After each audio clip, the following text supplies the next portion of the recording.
Early February in South Florida was exactly what you might hope for if you lived anywhere north of Jacksonville, because while a polar vortex gripped most of the country, warm days and cool evenings prevailed down south. As the first day of the first stop of the 2014 FLW Tour was about to begin, there was a mix of feelings among the 180 competitors. Whether you were a rookie or a seasoned pro, this was your chance to go out and try your best to tame one of the most legendary bodies of water in bass fishing, Lake Okeechobee. And with all this anticipation, the worst thing you could have happen is a fog delay. But that's what Mother Nature presented on the first morning, which gave everyone time to have second thoughts about their game plan.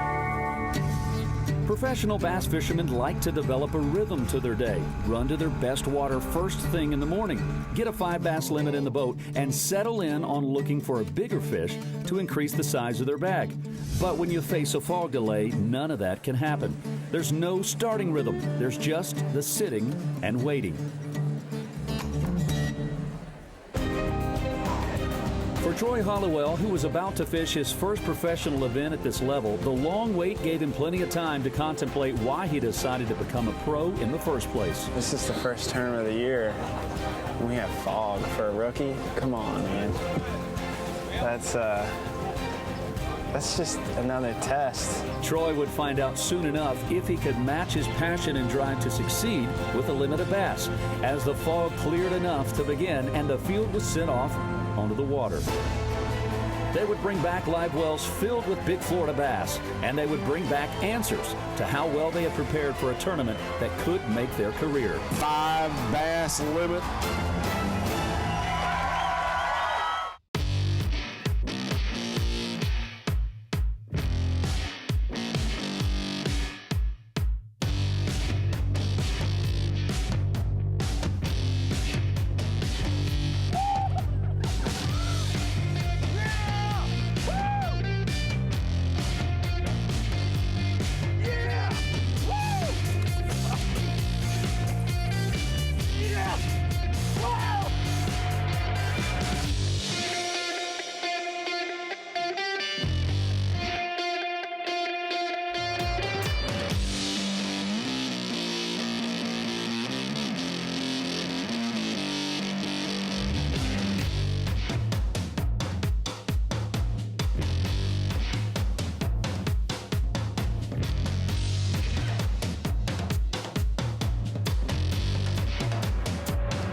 On the banks of the Big O is the quirky little town of Clewiston, Florida, where the sugar fields grow tall and the food options are all local.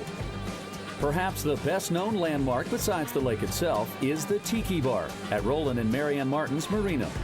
The marina was home base for many of the pros fishing this Walmart FLW Tour event and site of the takeoff on the first 2 days of the 4-day event. In FLW Tour events, every pro and co-angler fish for 2 full days. Each day's 5 bass limit is added to the overall tournament weight, and weight is what decides the cut. The field is cut down to 20 at the end of day 2 and cut again after day 3 until only the top 10 pros go out on the 4th and final day.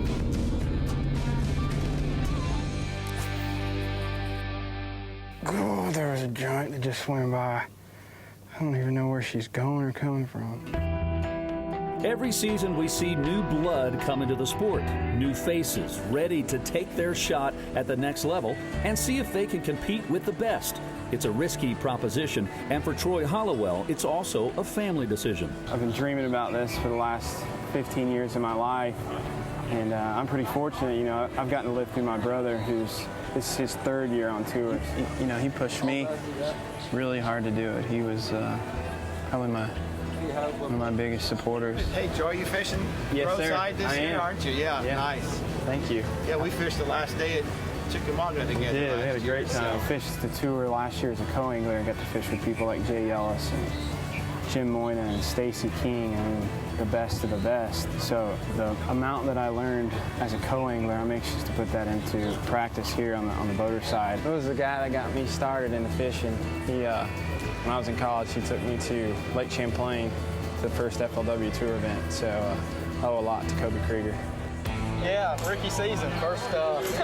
This is the first one. Where do I start? When do I go? How long do I stay? You're wondering constantly, are you doing the right thing? Are guys around you catching them? Is it as tough on them as it is on you? 11 pounds, 15 ounces put you. Brandon Hunter is also making the trip up to the front of the boat after fishing from the back as a co-angler for a handful of years.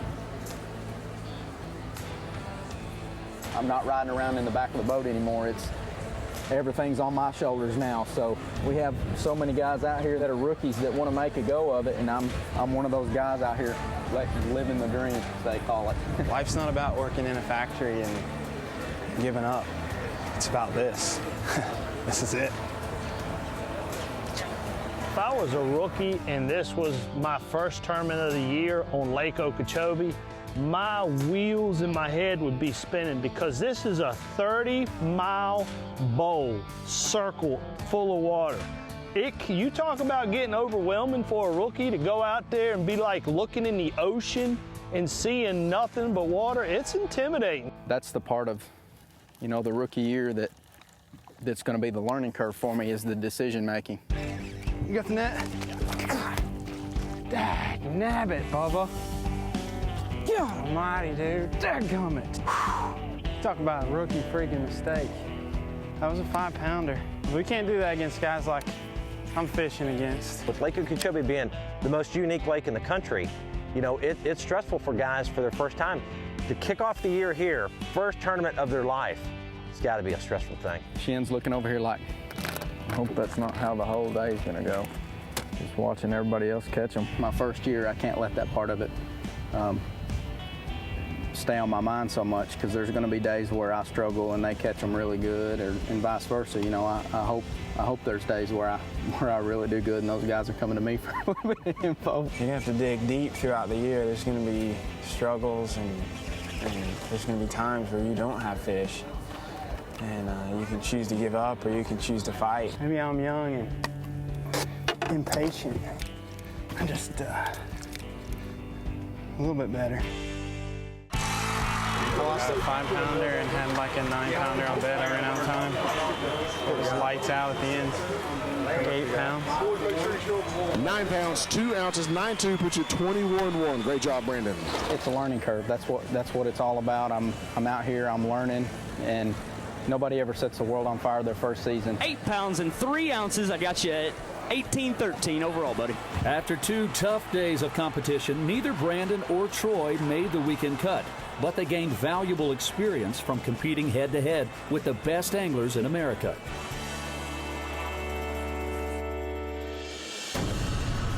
And only the best made it through to the 4th and final day. 10 anglers are setting out to fish, and among them is Brett Height, who's led the event since day 1.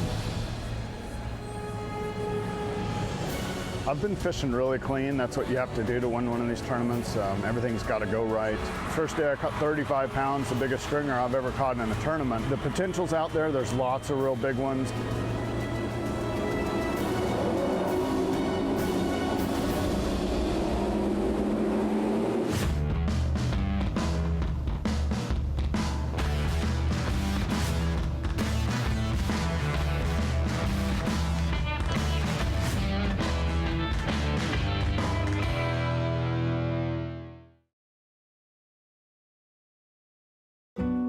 The Walmart FLW Tour is brought to you by Straight Talk.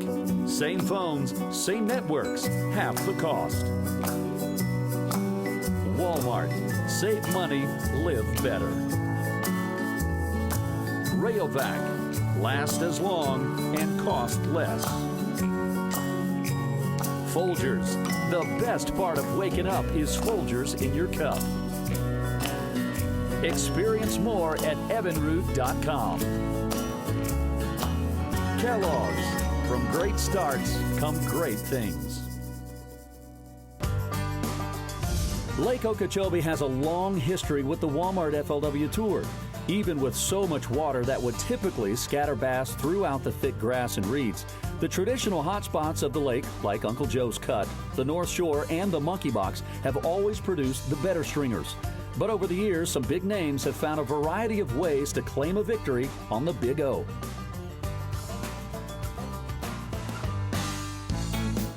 It's got millions and millions of fish in it.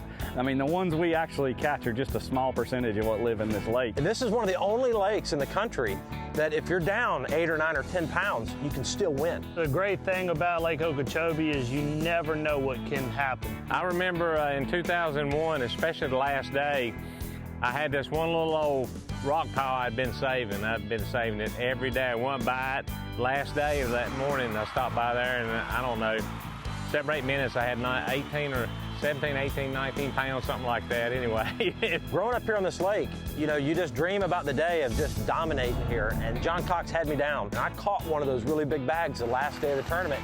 And John fizzled a little bit because the weather got him. And he only had 7 pounds, so ended up winning the tournament by quite a bit. This lake, it gives you the opportunity to slip up, but also catch up. In 2010, Randall Tharp moved from Alabama to Florida so he could spend more time on the lake and learn the secrets of the large bass that lived under the thickest mats. He knew that a win here was a statement win, proving he could compete with the best. In 2012, when I won here at Lake Okeechobee, I mean, I really prepared. I practiced for months for that event. I spent the whole winter down here, and the lake was fishing phenomenal then. I really felt like I could go catch 30 pounds every day I went out on the lake, and I could do it fairly quickly. And I was fortunate to do it for 3 of the 4 days of that event. You know, I caught them fairly quickly and ended up winning. Scott Martin grew up on Lake Okeechobee, fishing alongside his father, legendary angler Roland Martin. For him, his amazing come-from-behind win at the Big O was also a statement, made all the more special by having his family there to share it with him. When I look back at all the great tournaments that I've had, you know, the Forestwood Cup and winning the Potomac River, and I have to say that winning here on my home lake is just about the most special tournament there. It was just an unbelievable feeling to be able to win it here in front of my family, and I just hope I can do it again. The FLW Tour events on this lake have been the launching pad for several rookies. Whether it was JT Kinney back in 2002, flipping the mats so well that to this day he's still considered one of the best flippers, or Ray Scheide's emotional triumph in 2004. Dreams are made at the Big O. In 2014, on the 4th and final day, Brett Hite was the man who could sense a dreamlike ending to the tournament, because for him, everything was going according to plan. I found one area, and I spent all 3 days of practice in there. It has the biggest population of grass and of fish population, so there's just no reason really to leave that area. I've just really been keen on a place where there's an actual defined edge of the grass, and that seems to be where the bigger fish have been holding. There's one. It's a big one.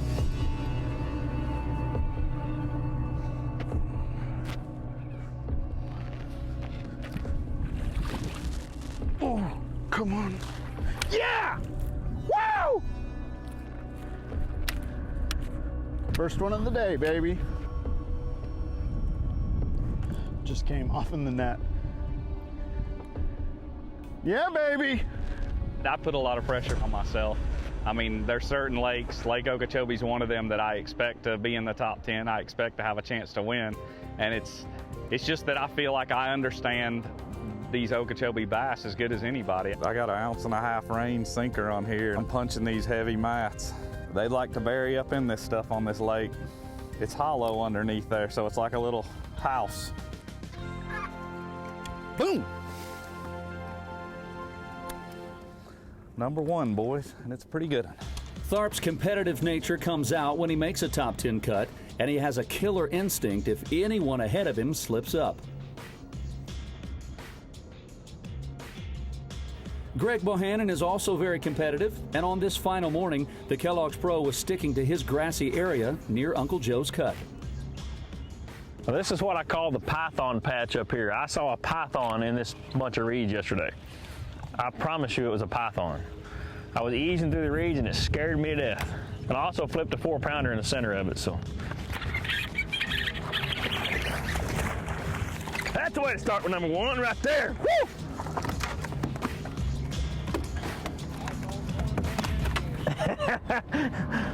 The python patch is paying off.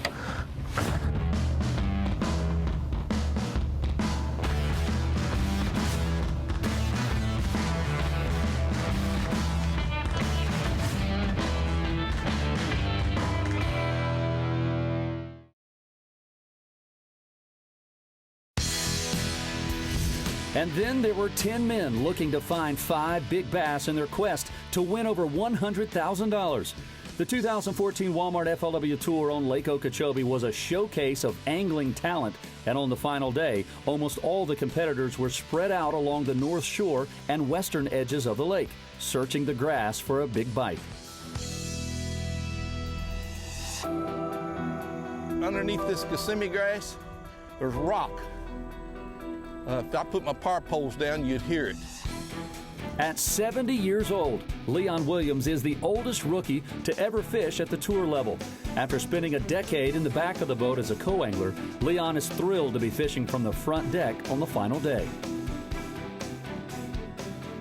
These fish are coming in here, they're in a transition area. They're nesting here and nesting back there. But the water's clear.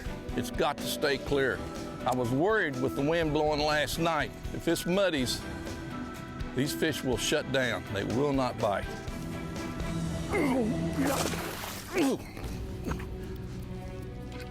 Come on, baby. Quit that. Quit it. Quit it.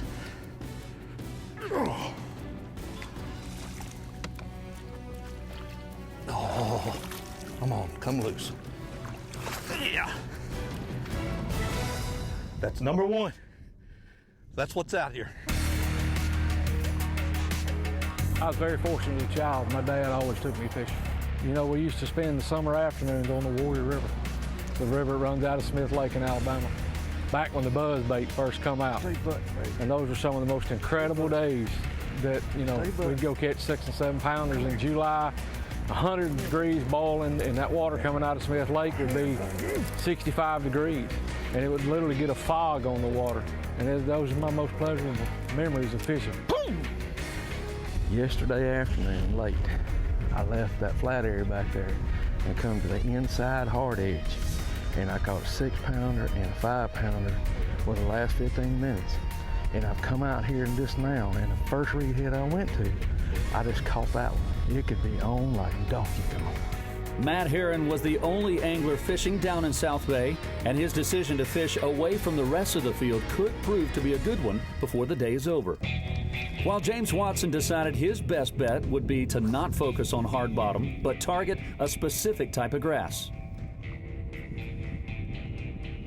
This has got some patches of hard bottom too, got a little bit of gravel and rock, but I got a lot of eelgrass out here, and the eelgrass seems to have been the key for my moving baits this week. But it's super windy. Yesterday it was just slick as glass right here. I mean glass. Maybe they'll smoke it today and the wind will blow like they're supposed to. They're supposed to when it blows. There we go, good one. Oh yeah. Oh, don't jump. Yes! That's the kind I'm looking for right there. I'm not gonna finish 10th. 2-5. That's all right, I'll take him. Woo! Yeah! You really need to capitalize when you have an opportunity like this. B. Height is not the type of angler to rest on his lead. He won on Lake Toho back in 2008 by a whopping 20-pound margin. And this morning bite has widened his lead considerably over the rest of the field. Man, it's a grind out here. There's a lot of good fishermen in this tournament that didn't do well. You know, everyone has a bad day, and fishing it's a very humbling sport. One day you're a hero, next day you're 0. So take the highs, and I just try to keep on an even keel as much as I can. And you know, be as consistent of a bass fisherman as I can. That's the key to me.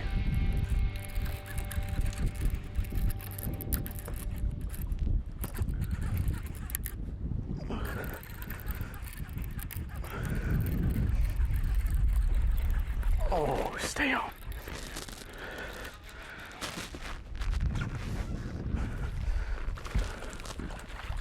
Oh, yeah! Getting her done today, boys. You know, my mom actually got me started fishing when I was a young kid, probably 4 or 5 years old. So that's always been special. She's the fisherman in our family, and she's the one who really got me into it. So it's always special to go fishing with my mom. We do some of that at home. But Larry Nixon got a hold of me probably 10 or 15 years ago. I was just out of college, and he was coming to Beaver Lake, and he asked me to go fishing with him. And man, what a dream! He was my hero in college. I actually, instead of studying for tests in college, when I should have been studying for a chemistry test, I was watching the 4 seasons of Larry Nixon bass fishing, and I actually wore those tapes out in college. And so he's in the cut today, so it means a lot for me to make a cut with my hero. Come here, baby, come here, baby, come here, baby, come here, baby. Yes! Yahoo! Yes! The python patch gave me another one. Woo!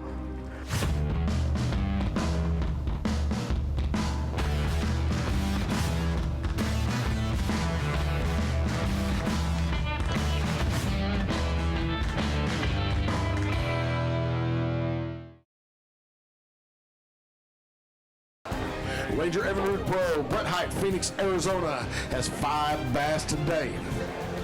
34 pounds, 15 ounces. Give him a big round of applause. Pull out 2 big fish right there. We're going to hold them up for the cameras. That much weight, they're all big. Wow. That is unreal. Since Brett Height crossed the stage on the first day of the tournament, he's been firmly in control of this competition. However, the pressure to keep that lead increases each day. And so we take an inside look at how Brett handled the 3rd day of being the leader of the pack. Feel good, I'm just gonna go out and go fishing, have fun. Fishing's about, obviously hard work, but going out there and having fun. And that's when you fish the best, is when you have fun. That's a big one. Get him. Yes! Yeah, baby. Flapping hog. It's all about decisions that you make in fishing. Heading to Walmart here in Clewiston, Florida. Was my worst day of fishing that I've had. Still have a decent bag. You put a lot of time and effort in this, and you just don't have the opportunity to win one of these major events very often. The competition at this level is mind-blowing, really. Let the games begin. 18 pounds, 8 ounces, 22 pounds, and 4 ounces. He does it again, man, again and again and again. He led on day 1, led on day 2. I don't think he wants to give up the lead, Chris Jones, to Randall Tharp. Here we go. You guys welcome all the way from Phoenix, Arizona, your leader, Brett Height. 15 pounds and 12 ounces, moves you to 74 pounds, 3 ounces. Okay, we're going to check you in tomorrow afternoon at 3. Okay? Greg, you're going to be in the Kellogg with the Never Drew. Matt Hurt, you're going to be in the Keystone with the Mercury. You get like on one little point of them, and you'll catch like 4 or 5. I know that they're spawning in there. Do you have any large flapping hogs in black and blue?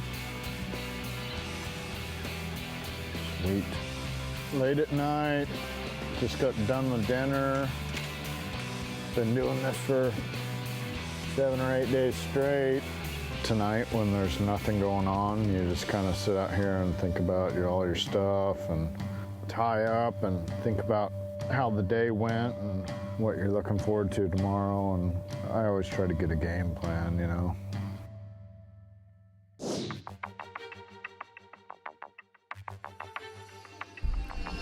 One more, baby. One more 5-pounder.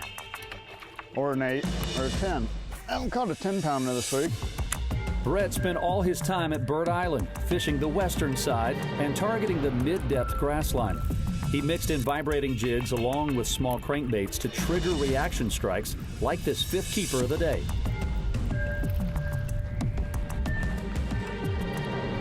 That's 5, baby. 5 bass limit. Number 5. Yes. God almighty. God, that was a big one. Son of a...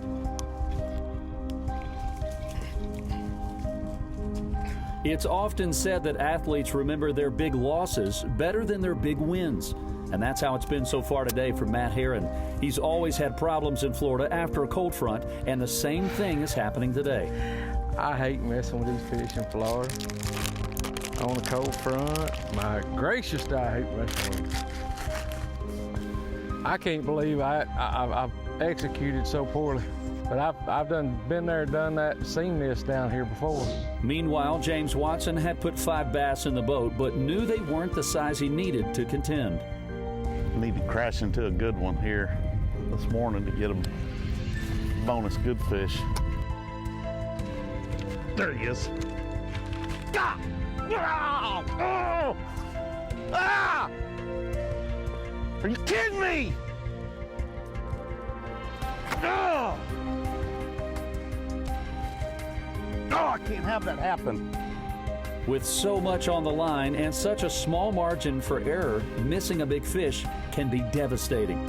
Matt Herron's been far too familiar with this today, and he thought he'd lost another big one until he realized he didn't. No, he's still on there.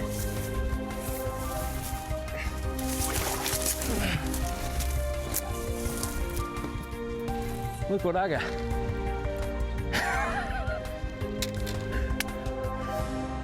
Oh! This has been a struggle. I should have 5 of these. I should be giving old Red Hide a scare.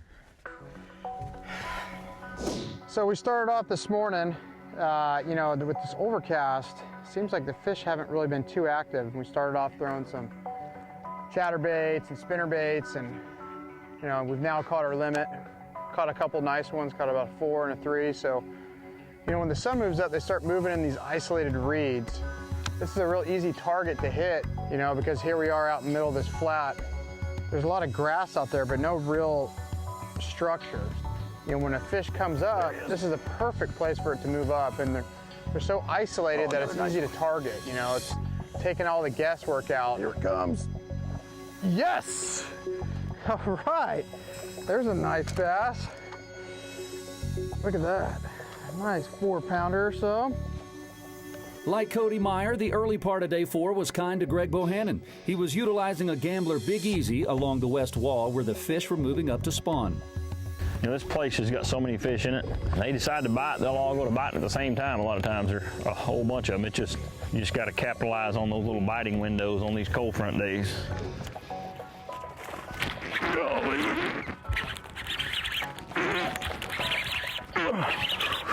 Get up, baby.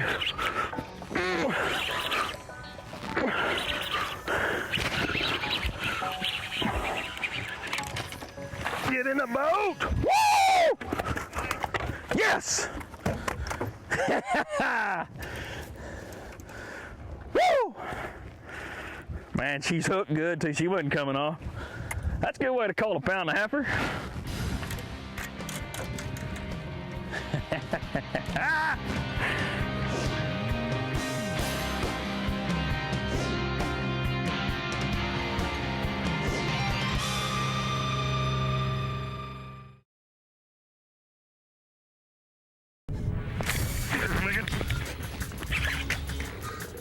Oh, stay on there, baby. She's on her reed down there. I can't get her off. Oh, she come off. Oh. Well, you don't get them all out. Momentum is huge in the sport, and it can turn on a dime. While hard-charging Greg Bohannon was momentarily halted by a big miss, our leader, B. Height, had a different problem.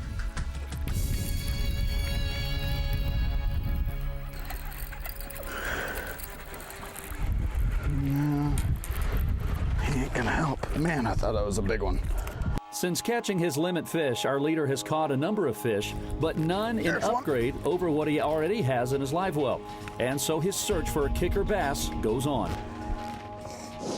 This is right where that little break is, where I caught the biggest one. I just drove the Cinco out there, and a lot of time on that break where the grass edge is, even though you can't see them, they might be spawning right down in that area. While Height was trying to figure out how to find the big bite again, Bohannon was still lamenting the one he just lost.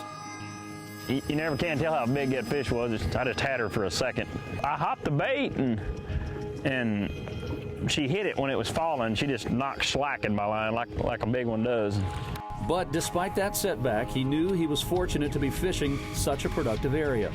The whole reason I came in here is I started out there by the mouth and I just saw tons of beds and tons of, it's just a big hard bottom area, lots of tilapia, and I got just a massive amount of bites in the last day of practice. And so first day of the tournament I started up on the North Shore and I didn't catch anything hardly, and I knew I could come down here and catch a bunch. I just didn't know what kind of potential it had. I'd caught one big fish in practice, so it's far outfished the potential that I thought it had. I got so many bruises on my side from setting the hook this week. Gosh, Woo! Yes, thank you, Lord. Wow! The hook fell out. Woo! Cody Meyer didn't have the ups and downs in his day, just a steady series of bites from one key bait. It's a Yamamoto Senko, just a 6-inch black and blue Senko. Nothing really to it. I'm throwing a little 1/4 ounce weight with the bobber stopper, tying it a snell knot to a 5/0 Superline EWG Gamakatsu. Just Texas rigging it, making it where I can, pitch it in these reeds and it doesn't really hang up. And one thing I always like to do is make multiple pitches. Even though, you made a pitch in there, didn't bite, make a couple, 2, 3, 4. A lot of times, this time of year there's going to be bedfish. You just want to aggravate them, it's just like sight fishing. Just the more looks you give them, better chance you have at catching one. There he is. Oh, big one. Oh, that's that. Oh, it's a nice one. Get in there. Yes! Look at that. Oh my goodness, I love the Big O. That thing could eat that bass. That's a sweet coal there. Randall Tharp jumped around more than he planned on the final day before settling back into the grassline points he felt he had the best fish. I mean, it's just the right stuff. I mean, you're subject to catch a giant one anywhere. But these little points is where you'll run into them 3 or 4 big ones. There he is, son. I think it's a little one. Nope. Yeah. Well, I don't know. He'll help me some. It's not quite what I was looking for to come out of that mat. Tharp didn't get the bite he wanted, but he knew that a big bite was bound to happen to someone, and in this case, that someone was James Watson, who was diligently throwing his jig at specific buggy whips. The buggy whips I'm flipping that have been good to me have had enough room in them to get a jig down through. I'm just using a 1 ounce medlock, and it gets down there on the bottom, so it takes care of business. There he is. Big one. Oh boy. Oh boy.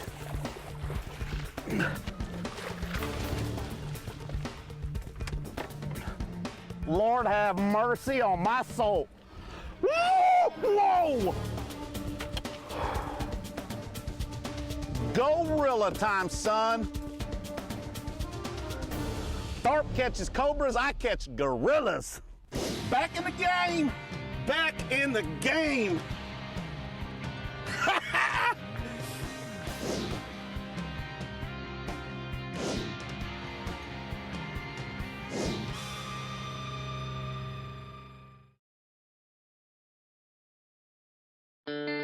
The Walmart FLW Tour is brought to you by Ranger Boats, still building legends one at a time. Castrol, it's more than just oil, it's liquid engineering. Mercury Marine, 75 years of marine excellence.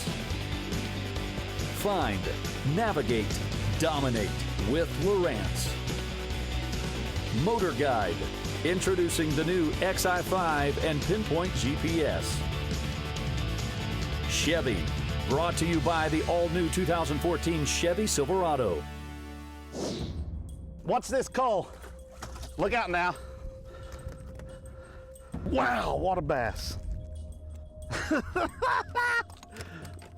James Watson landed a gorilla early in the day, and he knew the bigger the fish, the bigger the paycheck he'll earn on the weighing stage. The man looking to add the most zeros to his bank account is B. Height from Arizona. His morning bite was active, but things slowed down, and that made him a little nervous. Randall Tharp pounded the mats, doing what he does best, flip the thick stuff. But the big ones have eluded him so far. Cody Meyer is always a threat on deep, clear water, but the Rappel Pro proved he can power fish a Cinco as well as anyone.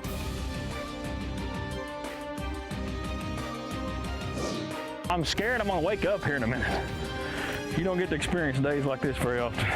Greg Bohannon put over 20 pounds in the boat by 10 a.m., one of his best days out on the water as a pro, and his day wasn't over yet. This is kind of hard on your heart. You better have a good ticker if you're going to come down here and throw this bait. Bohannon was targeting the pre-spawners by running a quick moving reaction bait over the tops of beds he couldn't see. That's a Gambler Big Easy. And I'm just running it real fast across the water and just making a reaction strike, and they just act like they're mad at it. It really reminds me of the time when I won an Every Star at Columbus, Mississippi, and throwing a buzz bait and the same type of bite, reeling it fast over grass, and you just don't give the fish time to think about anything, and they've got to make a decision right now to bite that bait or not as it comes by, and they're just coming up and inhaling it. Oh, golly. There's another 5-pounder. Woo! Yes! Another one. Oh, thank you, Lord. Wow.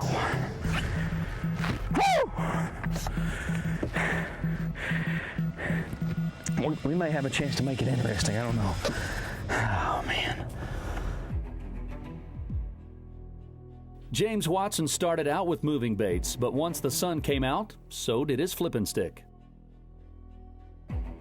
I've been waiting. You got to wait until noon or so because I can't get bit early. And these bass move up around these mats and next to these buggy whips, and they're just coming up to spawn.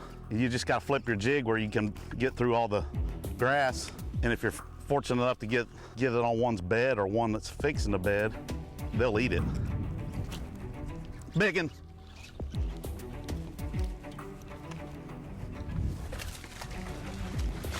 Yes! Yes! Now I'm cooking with Crisco. Things are looking up for GMFW. Yes, yes, I can't not. Yes, that's a 5-pounder. Starting to get a bite at every prime location. Just one giant one, man. If I can get my vibe going, get my adrenaline flowing, that's when the magic happens. In search of the magic, Randall Tharp went back to the stretch of bank that has won him a lot of money in the past, Dia Stitch. I lost a really big fish right in this area on day 2, so I really slowed down. You just try to key on every little subtlety within this mat here. Right in there is just a point of dead hyacinths with a little open water around it.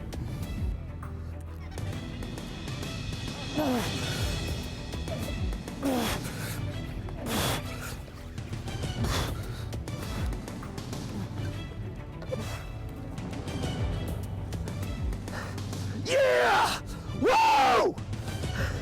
Yeah! Yeah! That's a groaning there, boys. You pull one like that big out of some stuff like that, that's what makes this all day grind worth it.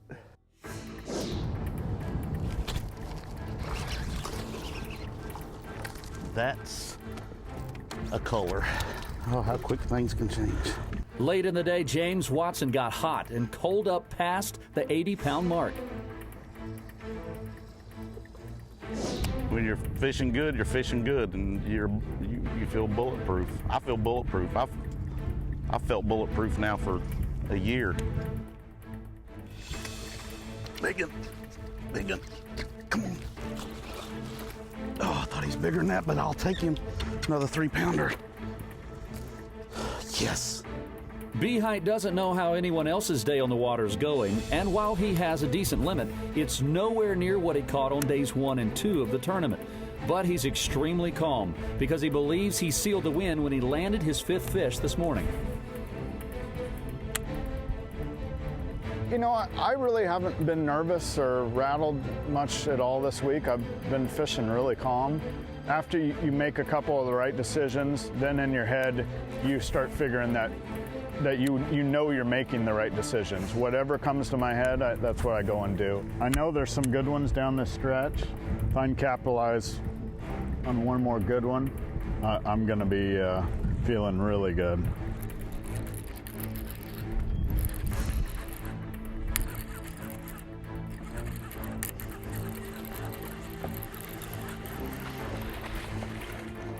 Yeah, baby!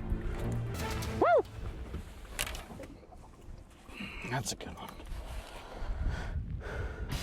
Another nice one.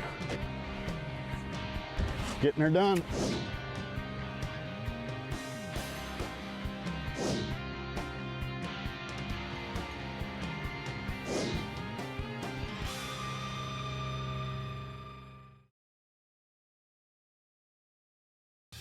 Ball game's over.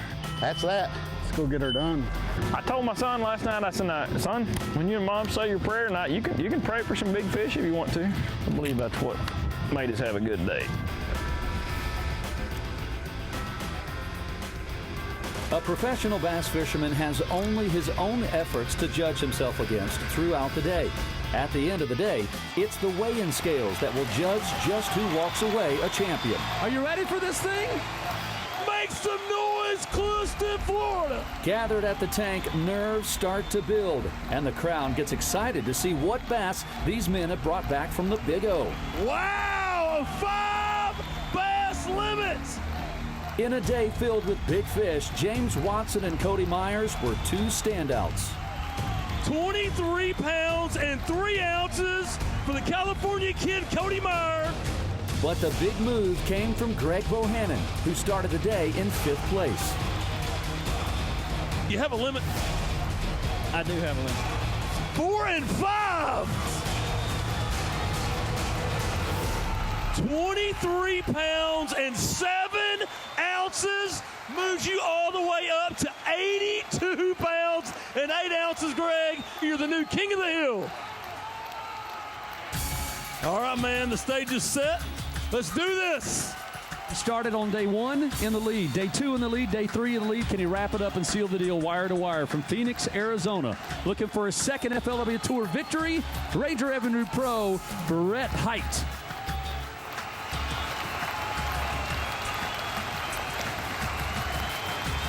Number 5, there's the kicker, a 5 bass limit, 5 solid fish for B Heights. You need 8 pounds and 5 ounces. Your 5 today worth 14 pounds and 11 ounces. Your champion is Brett Height of Phoenix, Arizona. Woo! Wow! Ranger Avenue Pro, Brett Height walks away Lake Okeechobee champion, 88 pounds, 14 ounces from Phoenix, Arizona. Woo! Look at that, 125 grand, just like that. A great way to kick off the 2014 season, huh? Making the right decisions, that's what it's all about. I would not have won this tournament if I wouldn't have made the decision to go flipping. That was my secondary pattern. Yesterday, about 11 o'clock, I only had one good one. There was something in my gut that just told me, hey, you need to go do something different. It just didn't feel right. There's nothing better than fishing your gut feelings and never second guessing yourself. You don't get this opportunity very often, and you really cherish it when you do. And man, what a great tournament. Height started on day 1 with the biggest bag in his career, and he rode that momentum the rest of the way.